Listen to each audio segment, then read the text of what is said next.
शिवाय। हे समस्त प्रियात्मन मित्रों, प्रभु प्रेमी, गुरु प्रेमी, ध्यान प्रेमी आत्माओं, आप सबके भीतर विराजमान अविनाशी अनंत परम गुरु परमात्मा के श्री चरणों में हिमालयन ऋषि का कोटि कोटि प्रणाम।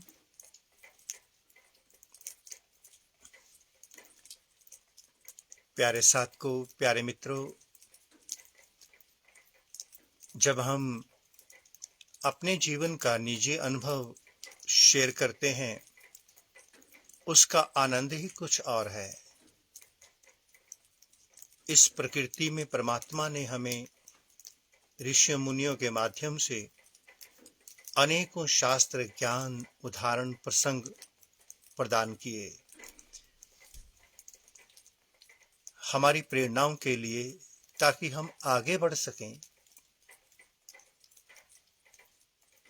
किंतु प्यारे साधकों, हमारे अपने निजी जीवन में जो अनुभव है उसमें कुछ उधार का तो है ही नहीं, इसलिए उसे यहाँ से वहाँ बिना किए बिल्कुल उसी तरह से आप सबके सामने हम अपना अनुभव फिर एक शेयर करने जा रहे हैं। परमात्मा हम सभी साधकों के जीवन में समय समय पर दिव्य सुअवसर अवश्य उतारता है। एक बार तो परमात्मा जीवन में हमारे लिए एक परिपूर्ण सागर से भरा हुआ अपना एक मैसेंजर अवश्य उतारता है। कोई अवसरवादी बन जाता है तो कोई अवसर से चूक जाता है।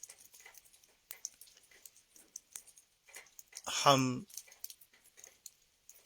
इस बार जो मेडिटेशन कैंप लगाए हुए हैं,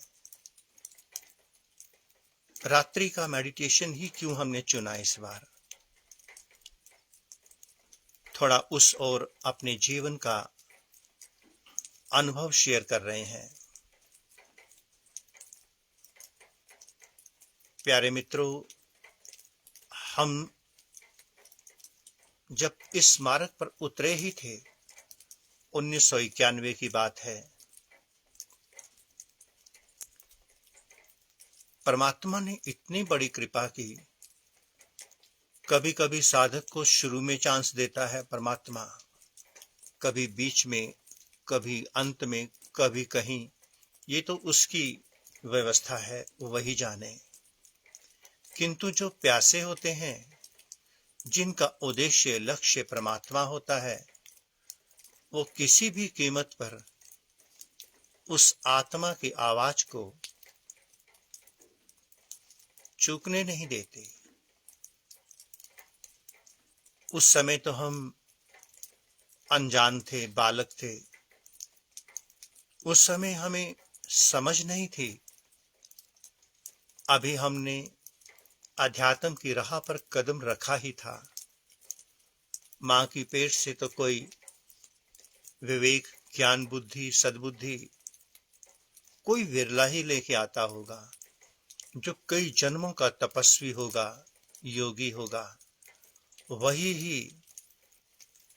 शुकदेव की तरह, ऋषि कुमारों की तरह, या फिर अष्टावक्र की तरह मां के पेट से ही दिव्य ज्ञान लेकर के इस धरा पर उतरते हैं।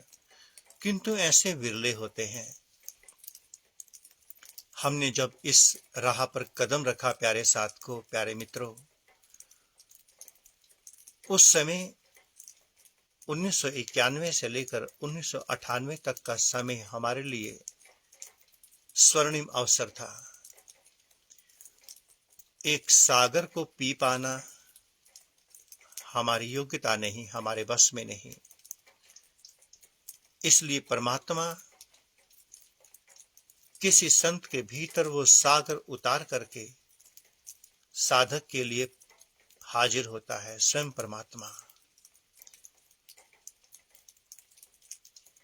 जब हम इस मार्ग पर उतरे, गुरुदेव मिले, अद्भुत तपस्या के स्वामी, अद्भुत गुरु पात्र को इतना ज्यादा मांझता है, क्योंकि मांझा भी उसे जाएगा जिसके भीतर उसने कुछ उतारना है, अन्यथा वो मांझता भी नहीं है प्यारे साथ को। दिन भर, क्योंकि हम अपने जीवन के अनुभव से बताने जा रहे हैं कि रात्रि ध्यान शिविर का क्या महत्व है। रात्रि में ही गुरुदेव अपना ध्यान क्यों करवाते थे, हम आप सबके सामने अपने निजी अनुभव से ये बात रखने जा रहे हैं। 1991 में जैसे ही हमने इस परमात्मा की राह पर कदम रखा, 21-22 साल की उम्र रही होगी। बहुत अवगुण तृष्णाएं इंसान के भीतर भरी होती हैं, किंतु कब गेम पलट जाए ये वो जानता है परमात्मा। जब हम गुरु के पास गए, आप हैरान हो जाएंगे कि 20-21 घंटे वो सेवा लेते थे इस शरीर से। भीतर की आत्मा ने, भीतर के विवेक ने एक बात कही, उनके पास पैसे की कमी नहीं, सैकड़ों नौकर रख सकते हैं, उसके बावजूद भी अगर परमात्मा, जैसे भगवान श्री कृष्ण ने अर्जुन को चुना, अर्जुन से भी महाबलशाली योग्य उस समय धरा पर थे, ये तो उस परमात्मा की इच्छा है कि वो किसे चुनता है, ये तो उसकी व्यवस्था है। तो गुरुदेव ने 20-21 घंटे लगातार हमें सेवा में उतारा। रात्रि 12 से 3 का समय मिलता था सोने के लिए, साधना के लिए, ध्यान के लिए। दिन में गुरुदेव 3-4 सेशन लिया करते थे। पहला 6 बजे, फिर 11 बजे, फिर 3 बजे, फिर शाम को 6-7 बजे। इन सेशन से भी गुरुदेव को संतुष्टि नहीं होती थी, क्योंकि ये सारे के सारे सेशन सूर्य की प्रेजेंस में होते थे, किंतु दिव्य शक्तियां, दैवीय गुण सारे के सारे रात्रि में सक्रिय होते हैं। जैसे ही रात होती थी, पहले रात्रि का सेशन खत्म हुआ, गुरुदेव कहते थे जाइए भोजन प्रसादम पा करके सब अपने सो जाइए, विश्राम की ओर चले जाइए, फिर सुबह फिर मिलेंगे ध्यान के लिए। किंतु जैसे ही 11 बजते थे, गुरुदेव अपने कमरे से बाहर आकर बैठ जाते थे। सारे साधक, जब एक बार हो गया, 2 बार हो गया, साधकों को पता चल गया। ठीक 11-11:30 बजे गुरुदेव ने बाहर आकर के बैठ जाना। सभी साधक साधिकाओं ने भी उनके चारों ओर बैठ जाना। गुरु जगाता है उस समय जब सारी प्रकृति सो जाती है, उस समय जगाता है। रात को 11-11:30 जब गुरुदेव बाहर प्रकट होते, सारे साधक अपने कमरों से निकलकर आ जाते। कहाँ गई नींद, कहाँ गई थकावट, कहाँ गया आराम, कोई मतलब नहीं। जब परमात्मा किसी के माध्यम से बरस रहा हो, कोई दुर्भाग्यशाली ही होगा जो परमात्मा के सन्मुख होते हुए भी निद्रा की गोद में सो जाए। हम दिन भर की सेवा करके, क्योंकि जिम्मेवारी थी गुरुदेव की दी हुई, 2 सेंटर देखने पड़ते थे, डक्षई भी, कसौली भी, सारे कैंप ऑर्गेनाइज करने पड़ते थे, 300-400 लोग आते थे, सारी व्यवस्था, शरीर पूरी तरह से थक जाता था। किंतु रात्रि 12 से 3 का समय हमारा था, शेष समय गुरु की सेवा में था। अद्भुत प्यारे साथ को जो दिन के समय में गुरुदेव नहीं बांटते थे, अपनी शक्तियों का उजागर नहीं करते थे। रात्रि 11:30-12 बजे वो जो अपना ध्यान करवाते थे, उस ध्यान में जो वो बरसते थे, उसकी महिमा वही जान सकता है उस समय के साधकों ने जिन्होंने पिया। उसके बाद गुरुदेव ने वो सिस्टम बंद कर दिया रात्रि वाला, क्योंकि धीरे धीरे प्यासी आत्माएं कम होती चली गई, प्यास कम होती चली गई। गुरुदेव अपनी मस्ती में उतरते चले गए। साधकों को आराम चाहिए, विश्राम चाहिए। तो रात के 11:30-12 बजे अनेकों अनेकों दिव्य शक्तियां जागृत होती थी, अपना काम करती थी। अनेकों सिद्ध ऋषि मुनि आकाश मार्ग से भ्रमण करते थे। उनके भीतर से जो दिव्य तरंगे ऊर्जाएं निकलती थीं, वो हम सब पर बरसती थीं। माध्यम गुरु होता था। या निशा सर्वभूतानां तस्याम जागृति संयमी। इस श्लोक का अर्थ समझ नहीं आता था। गुरुदेव अक्सर कहते थे दिन के सेशन में, या निशा सर्वभूतानां तस्याम जागृति संयमी। जब सारी प्रकृति गहरी निद्रा में सो जाती है, तब कोई प्रभु का दीवाना मस्ताना उसका प्यासा जाग करके उसका नाम सिमरन जप करता है, ध्यान करता है, उसमें डूबता है। अभी हमारी योग्यता नहीं थी उस शब्द को समझने की। धीरे धीरे जब रात्रि के सेशन में गुरुदेव ने बैठना शुरू किया, बिठाना शुरू किया, जो बरसना शुरू हुआ अमृत भीतर का, गुरुदेव के माध्यम से उनके भीतर से दिव्य शक्तियां जब बरसने लगी, तब समझ में आया रात्रि का क्या महत्व है। 1991 से 98 तक 8 साल का स्वर्णिम समय, उस समय में हमने जितना अमृत पिया गुरुदेव के चरणों से, उनके मुखारविंद की वाणी से, शायद पूरा जन्म हमने उतना नहीं पिया होगा। वही प्रेरणा अब हमारे भीतर उतरनी शुरू हुई। कुछ साधक बहुत सिंसियर सामने आ गए। प्रकृति की व्यवस्था है, हमारी व्यवस्था नहीं है, परमात्मा की व्यवस्था है। अनेकों सिंसियर साधक जो सच में प्यासी आत्माएं हैं, सामने आ गई। पहले हमने भी जितने कैंप किए, सुबह 4 बजे, शाम 8 बजे सेशन था। धीरे धीरे छंटनी होती चली गई। सैकड़ों में से कुछ 10, 20, 30 साधक बचे जो सच में प्यासे हैं, दिन में ड्यूटी करते हैं, काम करते हैं, थक जाते हैं, शरीर को विश्राम चाहिए, किंतु भीतर की आत्मा को परमात्मा चाहिए। हमने निर्धारित किया समय रात्रि 11:30 बजे का। जो सच में प्यासी आत्माएं हैं, 11 बजे ही लाइव हो जाती हैं। 1 बजे सेशन खत्म होता है। अगर हम 1 बजे भी खत्म ना करें, वो तब भी बैठे रहेंगे।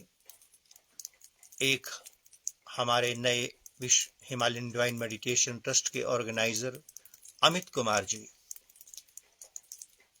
जो कई साल तक जापान में रहे, आईटी इंजीनियर हैं, भीतर की प्यास के कारण उन्होंने अपना संसार नहीं बनाया। परमात्मा की प्यास उन्हें वापस अपनी भारत भूमि पर ले आई। उनका एक संकल्प, सोना भले ही 2 बजे हो, उठना हर हालत में 3 बजे है। आज से नहीं, जब से हम उन्हें जानते हैं तब से 3 से 6, 7, 8 बजे तक अपनी ध्यान साधना में उतरना।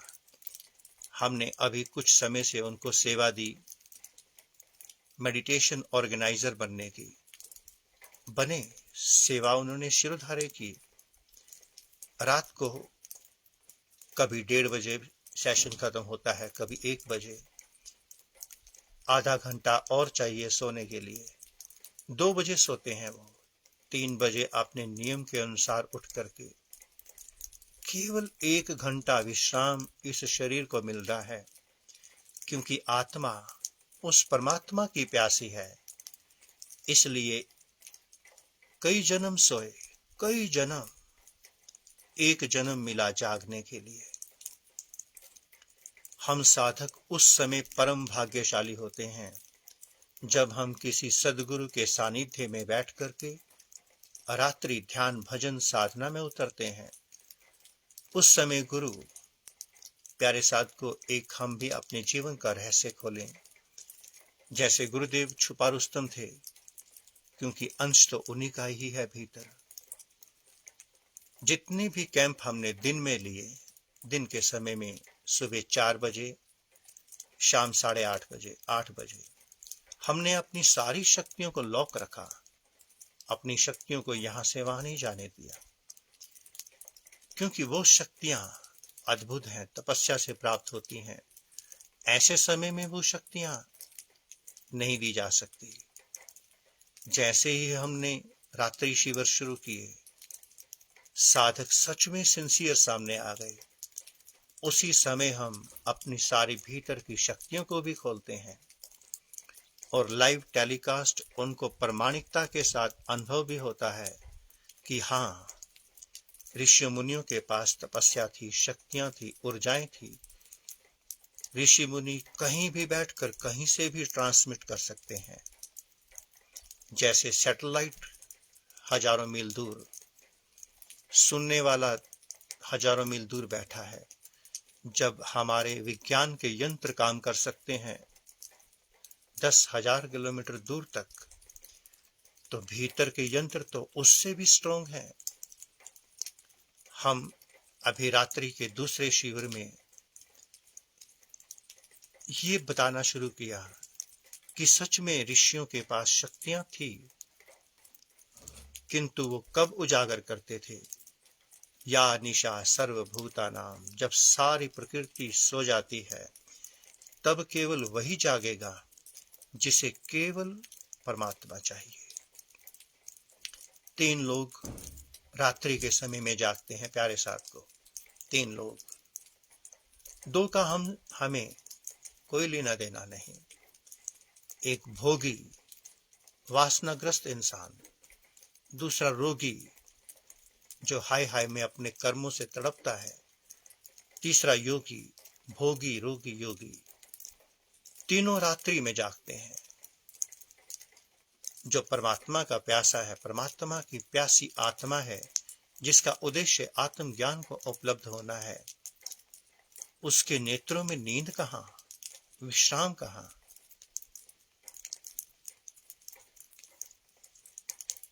आठ साल हमारे जीवन के स्वर्णिम रहे। भरपूर बरसा परमात्मा गुरुदेव के माध्यम से, इतना बरसा। पात्र हमारा छोटा है, उसके बरसने में कोई कमी नहीं रही। अपने गुरुदेव के पद चिन्हों पर चलकर आज हम गुरु की कृपा से, उनकी आज्ञा से उसी सेवा को आगे बढ़ा रहे हैं।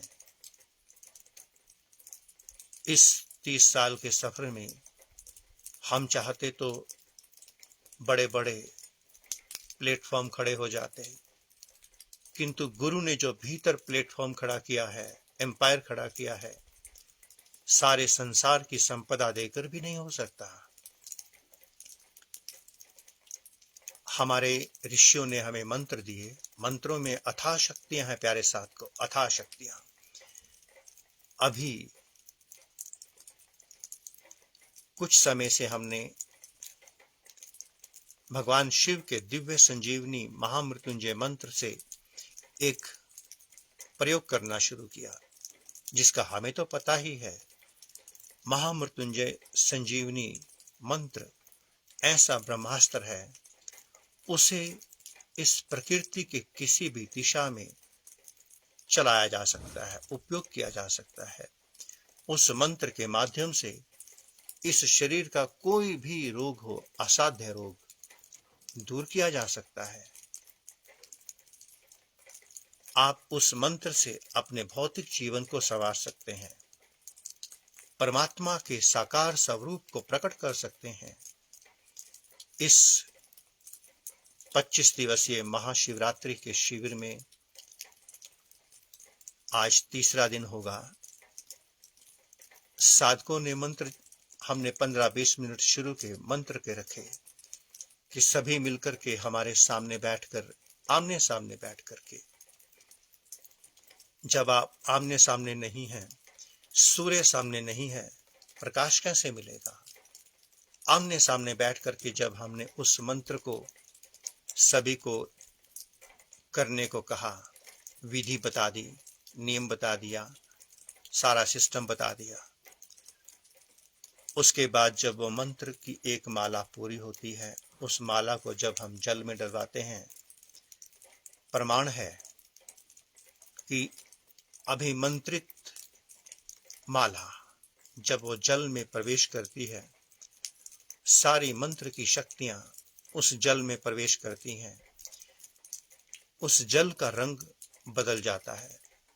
फिर जब हम उस जल को पीते हैं तो हमारे रोग दूर होने लगते हैं। ये हम नहीं कहते, साधकों का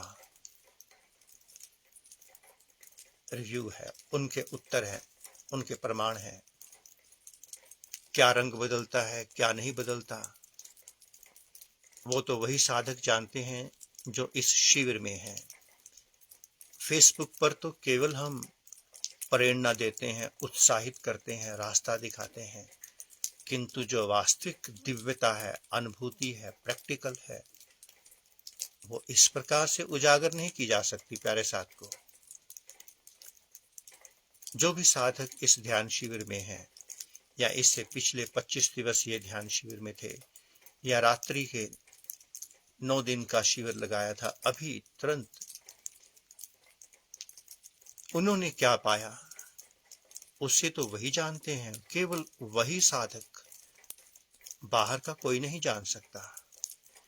रूम के भीतर एसी लगा है, एसी की कितनी ठंडक है, कितनी कूलिंग है, कितना आराम भीतर बैठे लोगों को मिल रहा है, बाहर का इंसान कल्पना कर सकता है किंतु अनुभव नहीं कर सकता।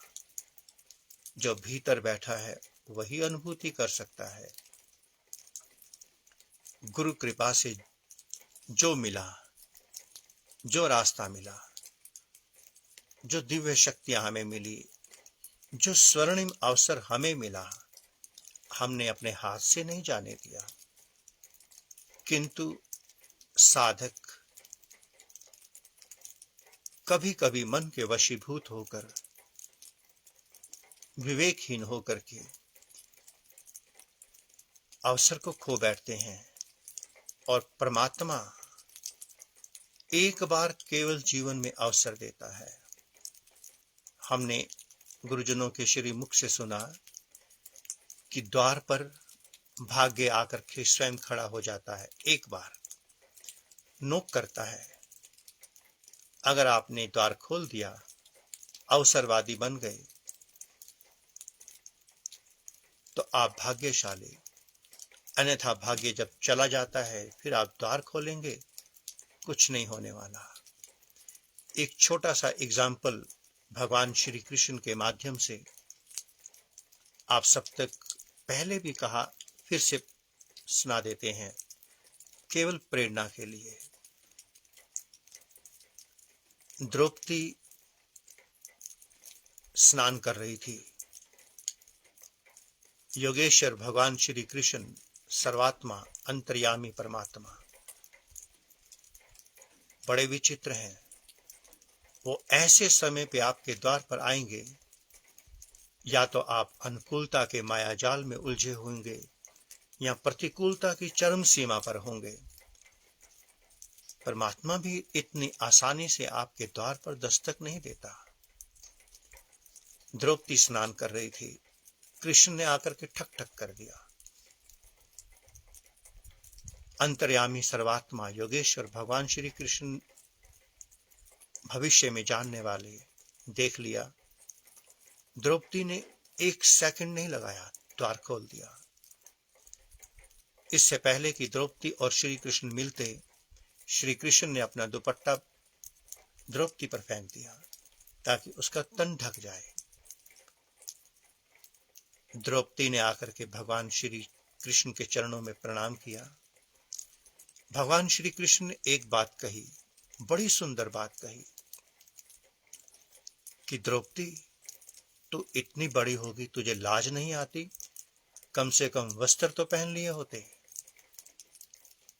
द्रौपदी, उसने कितना सुंदर उत्तर दिया कि प्रभु, आप सर्वस्व जगत के जन्मदाता हैं, जननी हैं, मैं आपकी संतान हूं। फिर संतान और माता पिता के मध्य में पर्दा कैसा?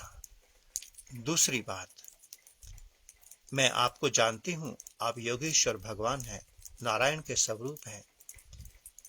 अगर मैं वस्त्र पहनने लगती, भले ही 10 सेकंड लगते, आपका क्या भरोसा? जितने में मैं वस्त्र पहनती उतने में आप चले जाते। एक वस्त्रों के चक्कर में मैं अवसर खो देती, ऐसा नहीं हो सकता। साधक अवसरवादी होता है, सदैव अवसरवादी। वो अपने अवसर को हाथ से नहीं जाने देता। हमें गुरु मिले, हमने अपने जीवन का एक एक अवसर स्वर्णिम बना लिया।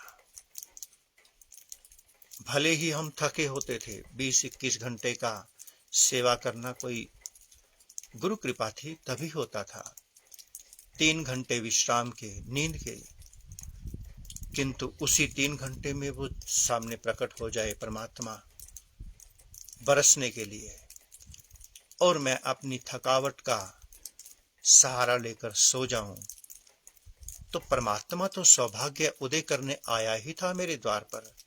समय उसने निर्धारित किया, मैं नहीं कर सकता, उसने समय चुना। अवसरवादी बने हम। कृपावर्षी, कृपावर्षी। एक छोटा सा और उदाहरण दें कि कैसे अवसरवादी बनना चाहिए। एक बार कर्ण के सामने कोई याचक कुछ मांगने आ गया। उसकी योग्यता नहीं थी बहुत कुछ पाने की, किंतु कर्ण के बाएं हाथ में कुछ था बहुमूल्य। उसने बाएं हाथ से तुरंत उसे दे दिया। लेने वाले ने कहा, कर्ण, दान कभी बाएं हाथ से नहीं करना चाहिए, दाएं हाथ से करना चाहिए, तभी पुण्य मिलता है। कर्ण ने उत्तर दिया, उस इंसान को उत्तर दिया कि बाएं हाथ से दाएं हाथ में पहुंचने में समय लगता है, भले ही माइक्रो सेकंड लगे, बाएं से दाएं में आते आते समय लग जाएगा।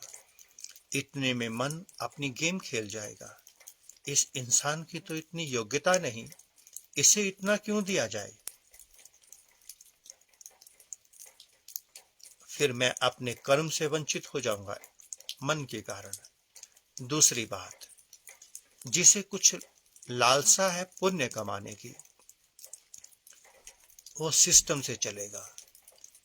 जिसे कोई लोभ लालच लालसा नहीं, वो तो केवल अपना कर्म ऑन द स्पॉट बिना वक्त गवाए करेगा। तुरंत दान महाकल्याण, 1 सेकंड में ही। तो उस कर्ण ने कहा कि मुझे ना तो पुण्य चाहिए, ना कोई अपेक्षा। मन के प्रति 100% सजग हूं, जानता हूं। मन की माया को, मन की गति को जानता हूं। इससे पहले कि मन अपना काम कर जाए, उससे पहले मुझे अपना काम करना है। ऐसे ही प्यारे साथ को प्रकृति में परमात्मा ने हमसे अनेकों लोग मिलाए, अनेकों साधक, अनेकों मित्र भक्त मिलाए। परमात्मा के आदेश से हमने उन्हें एक अवसर प्रदान किया। वो नहीं समझे। अब उन लोगों के साथ तन का रिश्ता है, आत्मा का कोई दूर तक रिश्ता नहीं। अब वो अपना कल्याण इस द्वार से तो नहीं ले सकते, क्योंकि प्रकृति ने उन्हें चांस तो दिया, और परमात्मा एक बार एक चांस देता है, दोबारा चांस नहीं देता। इसलिए प्यारे साधकों, प्यारे मित्रों, आप सभी को एक संदेश ही देंगे। आदेश और उपदेश हम नहीं देने के अधिकारी। सदैव अवसरवादी रहना। अवसरवादी। अवसर कब आएगा द्वार पे कुछ नहीं पता। काल, मृत्यु, अवसर कब हमारे द्वार पे दस्तक देगा, परमात्मा कब अवसर देगा, कुछ नहीं पता। सदैव अवसरवादी बने रहना। सदैव। अक्सर परमात्मा प्रतिकूलताओं में ही अवसरवादी बनाता है। जैसे उसने प्रतिकूलताओं की सीमा ही पार कर दी सुदामा के लिए। शम्स तबरेज के लिए भी प्रतिकूलताओं की सीमा पार कर दी। शरीर की खाल उधड़ा दी एक एक अंग से, किंतु वो उतरा। उसके उतरने का कोई समय नहीं। वो कैसे, किस विधि से उतरेगा कुछ नहीं पता। बुद्ध ने भी अवसर को हाथ से नहीं जाने दिया था। सर्वस्व था उनके पास, सब जानते हैं। किंतु बुद्ध को जब भीतर से परमात्मा का आदेश हुआ, एक सेकंड नहीं लगाया, रास्ता बदल लिया। तीर्थ नाम आपने सुना होगा, तीर्थराम। उनको परमात्मा ने अवसर दिया। उन्होंने अपने परिवार को ऑन द स्पॉट किनारे किया, इधर को निकल गए। तीर्थराम से पलटा खाकर वो राम तीर्थ हो गए। आप प्यारे साधकों, जो भी हैं, अगर आपके भाग्य में परमात्मा ने कोई संत सदगुरु उतार दिया है जागृत, जिसका सानिध्य भी मिल सकता है, सत्संग भी, आशीर्वाद भी, साधना भी, ध्यान भी, सब मिल सकता है, और वो आपके लिए उपलब्ध भी है, फिर आप अवसरवादी रहना। अवसर गया, लौट के नहीं आने वाला। आज बसंत पंचमी है। बाहर की बसंत अगले वर्ष फिर आ जाएगी, किंतु भीतर अगर एक बार बसंत खिल गई, सदा दिवाली संतों की 12 महीने बसंत, और यदि एक बार बसंत विदा हो गई, फिर जीवन पूरा पतझड़। केवल प्रयास अपने हाथ में रह जाएगा। बस प्यारे साथियों, हमने अपने जीवन का स्वर्णिम अनुभव आप सबके साथ शेयर किया कि हम कितने थके होते थे। आप कल्पना करिए, अगर कोई 8 घंटे मजदूरी कर ले, उसका शरीर कितना टूट जाता होगा, कितना थक जाता होगा। उसे विश्राम चाहिए, नींद चाहिए। किंतु कोई 20 घंटे काम करता हो, बहुत हार्ड वर्क, उसके बावजूद भी वो अवसर से ना चूके। इसमें भी 2 चीजें हैं प्यारे साथियों। अगर आप ईमानदार हैं, प्यासे हैं, तो फिर परमात्मा और गुरु ठोकेगा तो जरूर, किंतु दूसरा हाथ लगा के रखेगा, बर्तन को टूटने भी नहीं देगा। आपने वो सुना होगा कुंभ का उदाहरण, पूरा तो हमें नहीं आता, गड़गड़ गाड़े चोट, पता नहीं ऐसे कुछ है, कि जब आप सच्चे मन से परमात्मा और सदगुरु के प्रति समर्पित होकर चलते हैं, तो योगक्षेम करता है। आप समझते हैं कि 20 घंटे काम करने की, सेवा करने की सामर्थ्यता हमारे में थी, वो भी हार्ड वर्क? नहीं, कोई हमारे में नहीं थी। जब हम समर्पण कर देते हैं, तो वो महाशक्ति हमारे भीतर उतर करके काम करवाती है। ये सब उनकी ऊर्जा थी, जिसने काम करवाया अपना। 20 घंटे कम नहीं होते। एक और महात्मा मिले हमें, एक और अनुभव रात्रि के महत्व का बता दें आपको। हम श्री बद्रिका आश्रम में थे। बद्रिका आश्रम में काफी पुरानी बात है।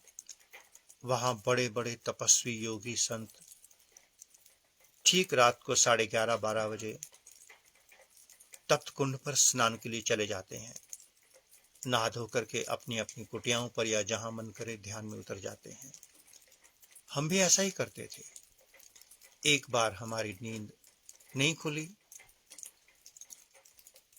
तो हम करीब 1:30-2 बजे तप्त कुंड पर स्नान करने गए। वहां एक तपोधन ऋषि महात्मा बैठे हुए थे। उन्होंने देखा एक बाबा जी आए हैं। हमने वस्त्र उतारे, कुंड में स्नान किया, करके जैसे ही बाहर निकले, आप जानते हैं उस महात्मा ने हमें क्या कहा? ये बात करीब 10 साल पहले की है। उस महात्मा ने, उस ऋषि ने कहा, बाबा जी इधर को आइए। हम गए, हमने प्रणाम किया, नतमस्तक चरणों में प्रणाम किया। उन्होंने पूछा कि कब बने हो साधु? जब उन्होंने ऐसा पूछा, हमें लगा कि हमसे कुछ गलती हो गई, धृष्टता हो गई। कब बने हो साधु? हमने कहा प्रभु कुछ गलती हो गई हो तो क्षमा करें, बताएं। हमने जो पूछा पहले उसका उत्तर दें। हमने कहा कि करीब 20 साल हो गए। दूसरी बात उन्होंने कही, तुम इंसान हो या सूंगर? हमने कहा प्रभु सूंगर का मतलब क्या होता है? उन्होंने कहा सुअर, सुअर। हम मौन हो गए। फिर हमने कहा प्रभु मुझसे क्या गलती हुई, कृपया सुधारें, दोबारा वो गलती हमसे नहीं होगी। हे तपोधन, हे गुरु श्रेष्ठ ऋषि मुनि, आप मेरी गलती को सुधारें, मुझे बताएं मैं कहाँ गलत हूं, मैं सुधारूंगा। उन्होंने अपने पास बिठाया बड़े प्रेम से और एक बात कही। कहते बाबा जी अगर साधु बने हो, साधु को तो 11-12 बजे के बीच में नित्य क्रियाओं से निवृत्त होकर स्नान करके करना है तो अपने ध्यान में बैठ जाना चाहिए, जप में बैठ जाना चाहिए, अपने परमात्मा से, प्रभु से जुड़ जाना चाहिए 12 बजे। तुम तो 2 बजे स्नान करने आ रहे हो, ये तो सूअरों का समय है। असली समय तो 12 से 2 था, जब वो दिव्य शक्तियों के साथ ऋषि मुनियों के माध्यम से बरसता है। कहां थे उस समय? हमने कहा प्रभु सच में हमसे भूल हो गई, गलती हो गई, आगे से हम पूरा ध्यान रखेंगे। सफाई नहीं दी उनको कि रोज हम अपने समय पर आते थे, आज ही नहीं आ पाए। क्यों सफाई दें? जो अपनी धृष्टता है, गलती है, उसे संवारना है, ठीक करना है। हमने कहा प्रभु आज के बाद ये गलती नहीं होगी। तो प्यारे साथ को, जब रात्रि होती है, सारी दुनिया सो जाती है, उनके भीतर से निकलने वाली, आप जानते हैं कि दुनिया के भीतर कितने कष्ट, दुख, क्लेश, दरिद्रताएं, अनेकों चीजें भरी हैं। वैमनस्य, व्याभिचार, प्रतिस्पर्धाएं महात्माओं के भीतर भी भरा है। किंतु जब ये सारे सो जाते हैं तो सारी शक्तियां उनके साथ सो जाती हैं, उनकी तरंगें सो जाती हैं। उस समय केवल ऋषि मुनि योगी महात्मा जागते हैं। उनके भीतर से तो तपस्या की ऊर्जाएं निकलती हैं। और जब हम उस अग्नि में, उन तपस्वियों की ऊर्जा में बैठते हैं, तो हमारे भीतर की ऊर्जा शक्ति अपलिफ्ट होने लगती है।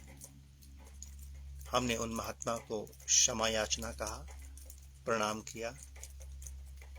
बस प्यारे साथ को, हमारे अपने जीवन के जो अनुभव हैं आपके लिए प्रेरणा बने, रास्ता बने, इसलिए आपको बता रहे हैं। हमने पहले कहा, ना उपदेश ना आदेश, केवल एक संकेत और संदेश। आप स्वतंत्र हैं। सोएं आपका जीवन, जागें तो आपका जीवन।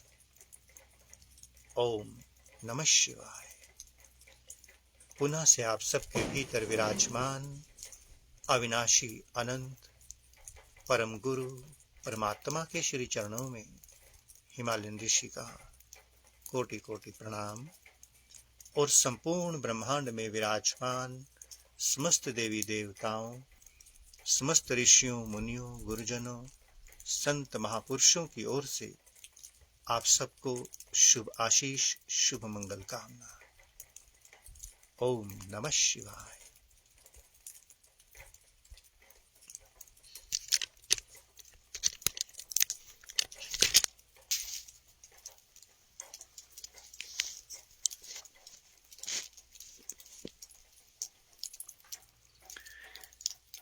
ओम नमः शिवाय। हरि ओम नमः शिवाय। ओम नमः शिवाय। हरि ओम नमः शिवाय। ओम नमः शिवाय। हरि ओम नमः शिवाय। ओम नमः शिवाय। हरि ओम नमः शिवाय। ओम नमः शिवाय। हरि ओम नमः शिवाय। ओम नमः शिवाय। प्यारे साथ को फिर से भेंट होगी। ओम नमः शिवाय।